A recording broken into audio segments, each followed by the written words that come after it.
And I give the floor to the representative of Russia. Спасибо, господин председатель. Thank you, Mr. President. Our delegation voted against the draft resolution extending the cross-border mechanism in Syria by 1 year. We regret that the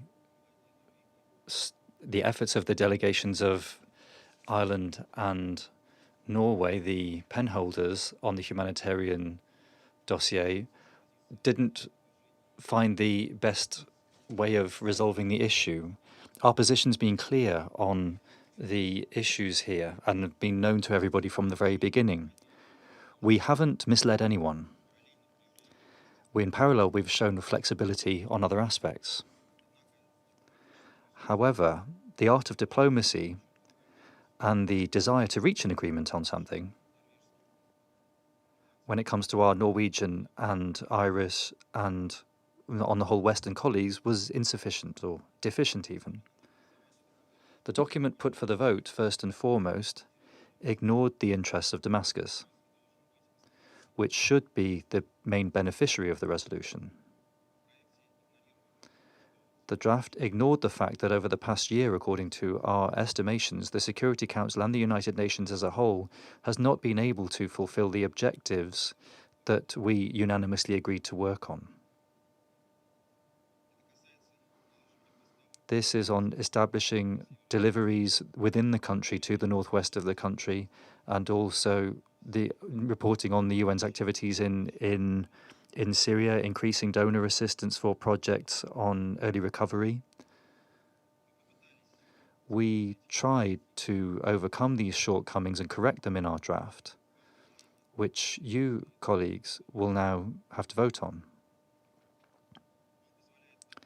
It will allow us to extend the situation by 6 months, and then by a further 6 months, after which, according to the parameters of work that we've agreed on last year, we'll finally achieve those parameters.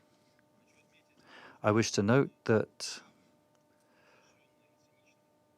what's been particularly cunning is the briefing or the statement by my American colleague. From it, we might gain the impression that the Russian draft doesn't stipulate the extension of the cross-border mechanism at all. However, everything that the American representative listed in her statement is included in our draft. Everybody can confirm this for themselves. In your words, we see a blatant example of political cynicism and an attempt to mislead the world's public opinion. Colleagues, we have another vote to turn to, and I hope that you will support our draft, because the alternative to that would be the ultimate closure of the crossing. We therefore encourage you to support our document, if, of course, the fate of the project is important and not your dubious political games. Thank you very much. I thank the representative of the Russian Federation.